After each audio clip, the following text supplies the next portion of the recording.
You don't ignore someone to punish them. You ignore them to protect your peace. That's the part people get twisted. When you disappear with anger in your heart, you're still tied to them. But when you disappear because you finally understand your worth, silence the most savage way, not loud, not emotional, not dramatic, calm, focused, unbothered. Silence is power when it comes from self-respect, not revenge, and that difference changes everything. When you ignore someone out of anger, you're still emotionally attached. Your silence is loud on the outside, but chaotic on the inside. You're checking your phone, replaying moments, and they notice, hoping they hurt the way you hurt. That kind of silence isn't powerful, it's exhausting. Real power shows up when you don't need a reaction to feel validated. When you ignore someone because you finally understand that your peace matters more than proving a point, the energy shifts completely. Self-respect means you no longer negotiate your value. You stop explaining why certain behavior hurt you. You stop teaching someone how to treat you, not because you're cold, but because you're clear. You realize that people who truly care don't need repeated lessons on basic respect. Silence rooted in self-respect says, I see what this is and I'm choosing myself. That message lands harder than any argument ever could. Revenge wants an outcome. Self-respect accepts whatever outcome comes. That's why one feels heavy and the other feels freeing. When you stop responding from emotion, you take your power back. You're no longer reacting, you're deciding. And decision is where confidence lies. People can feel when your silence isn't a tactic, but a boundary. Boundaries don't beg. They don't explain themselves over and over. They simply exist. This kind of silence confuses people who benefited from your emotional availability. They were used to you reacting, questioning, fixing, waiting. When that stops, they feel the absence differently. Not because you're punishing them, but because you're no longer cushioning the consequences of their behavior. Your absence forces them to sit with their own actions without distraction. Self-respect also changes how you see yourself. You're no longer asking why you weren't enough. You start asking why you stayed too long. That internal shift is quiet, but it's transformational. You begin to trust yourself again. You sleep better. You breathe easier. You stop feeling the urge to prove anything. That's when silence becomes natural instead of forced. People often underestimate how loud peace can be. When you stop explaining, stop chasing, stop responding to mixed signals, your calm speaks volumes. It says you know who you are. It says you won't trade your dignity for attention. And whether the other person realizes it immediately or much later, that kind of silence leaves an impression. Ignoring someone out of self-respect isn't about winning. It's about alignment. Your words, actions, and values finally match. You don't disappear to be missed. You step back to stay whole. And when silence comes from that place, it doesn't drain you. It strengthens you. Ignoring him works only when you genuinely detach emotionally, and that's the part most people struggle with. Detachment doesn't mean you suddenly stop caring overnight, and it doesn't mean you pretend the feelings never existed. It means you stop letting those feelings control your actions. You no longer let emotion decide when you text, what you say, or how you react. When you detach, you create space between what you feel and what you do, and that space is where real power lies. Many think ignoring someone is about not replying, but emotionally you're still present. You're still checking if they viewed your story, wondering who they're with, replaying every conversation in your head. That's not detachment. That's silent attachment. And silent attachment keeps you stuck. Genuine detachment begins when their behavior no longer determines your mood. Your day doesn't rise or fall based on whether they reach out. You start living your life without waiting for a signal from them. Emotional detachment changes your energy. Before, your attention was scattered, focused outward, always monitoring, always analyzing. When you detach, that energy comes back to you. You start noticing how much time and emotional labor you were giving away for free. You begin investing that energy into things that actually give you something back. Your growth accelerates, your confidence stabilizes, and your presence becomes calmer. This is why ignoring him only works when it's real. People can sense when your silence is forced. Silence is tense. It's heavy. It's filled with expectation. Real detachment is light. There's no urgency in it. You're not waiting for a response because you're no longer seeking validation from the same source. You already validated yourself by choosing peace. When you detach, you stop chasing clarity from someone who thrives on confusion. You realize that mixed signals are still a signal. Inconsistency is still an answer. Detachment allows you to accept reality as it is, not as you wish it would be. And acceptance is powerful because it ends internal arguments. You're no longer fighting what's happening, you're responding to it wisely. Ironically, detachment often brings the reaction people were chasing, not because it's a tactic, because it removes the emotional supply that made things comfortable for the other person. When you stop emotionally feeding a dynamic, it either corrects itself or collapses, and either outcome benefits you. If someone steps up, it's because they choose to, not because you begged them to. If they disappear, they were never aligned to begin with. Detachment also sharpens your self-trust. You start listening to your intuition instead of overriding it with hope. You notice red flags sooner and stop rationalizing them away. You no longer confuse potential with reality. This clarity makes you less reactive and more intentional, which naturally shifts how others respond to you. Ignoring him becomes effortless when detachment is genuine. You're not holding back words.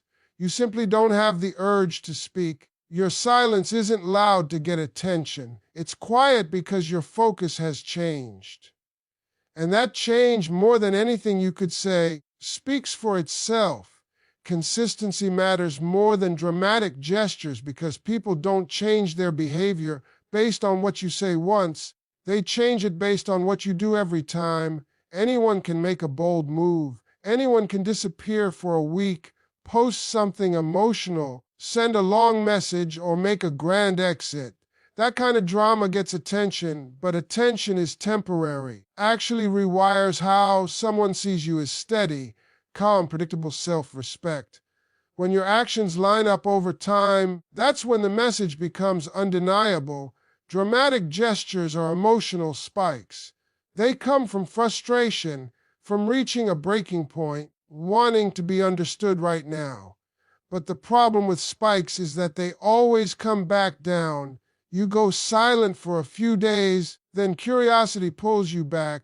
You block, then unblock. You draw a line, then erase it. That inconsistency teaches people that your boundaries are negotiable. It tells them they can wait you out because eventually you'll return to the old pattern. Consistency, on the other hand, feels boring to the ego, but powerful to reality. It's not announcing that you're done. It's being done every single day. It's not explaining why you're pulling back. It's pulling back and staying there. When you respond less, show up less, invest less, and you do it calmly and repeatedly, people start to adjust because they understand this isn't a mood. This is a new standard. The mind looks for patterns. When someone realizes your behavior has changed and stayed changed, it creates uncertainty. Not chaos, but awareness. They start paying attention because they can't rely on the old version of you anymore. You're no longer predictable in the ways that benefited them. And that's when respect enters the conversation, sometimes for the first time. Consistency also protects you. When you're steady, you don't have to constantly make decisions based on emotion. You already decided. That removes internal conflict. You're not asking yourself every day whether you should reply or engage. Your behavior becomes automatic, guided by your values instead of your feelings. That stability builds confidence quietly, without performance. People often think they need to do something big to be taken seriously, but seriousness comes from repetition. Showing someone once that you won't tolerate something might surprise them. Showing them consistently makes them believe you. And belief is what changes behavior. Not fear, not guilt, not drama. Consistency also reveals intentions. Someone who truly values you will adjust over time when they see your boundaries aren't flexible. Someone who only valued access will push, test, and eventually fade. Either way, consistency saves you from confusion. You don't have to guess where you stand. Their response to your steady behavior gives you the answer. When you choose consistency, you stop living in reaction mode. You're no longer trying to manage how someone feels about you. You're managing how you feel about yourself. That's the shift. And once that shift happens, your silence, your distance, your presence all carry weight without you having to say a word. Growth makes absence louder than arguments ever could, because arguments keep you connected while growth moves you forward. When you argue, you're still engaged in the same emotional loop. You're explaining, defending, hoping to be understood. Even when you're upset, you're still present. Growth, however, doesn't announce itself. It happens quietly, internally, and then it shows up externally in the way you move, think, and live. That's why absence backed by growth hits differently. It's not empty space. It's space filled with progress. When you choose growth, your focus shifts from what went wrong to what needs to change within you. You stop obsessing over their behavior and start examining your standards. You stop asking why they didn't show up and start asking why you accepted inconsistency. That internal work changes your energy. You become calmer, more grounded, less reactive. And people feel that even when you're not around, arguments try to force awareness. Growth creates it naturally. When someone no longer has access to the version of you that tolerated confusion, overgave, or kept explaining, they feel the difference immediately. Not because you said anything, but because the dynamic no longer exists. You didn't remove yourself to be noticed. You removed yourself to evolve. And evolution always creates distance from what no longer aligns. Absence without growth feels empty. It feels temporary. It feels like a pause. Absence with growth feels final, even if it isn't meant to be, because growth changes your priorities. You're no longer centered on being chosen. You're centered on choosing well.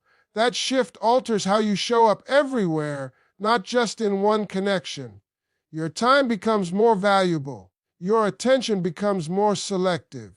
Your tolerance for nonsense drops without effort. This is why growth unsettles people who benefited from your old patterns.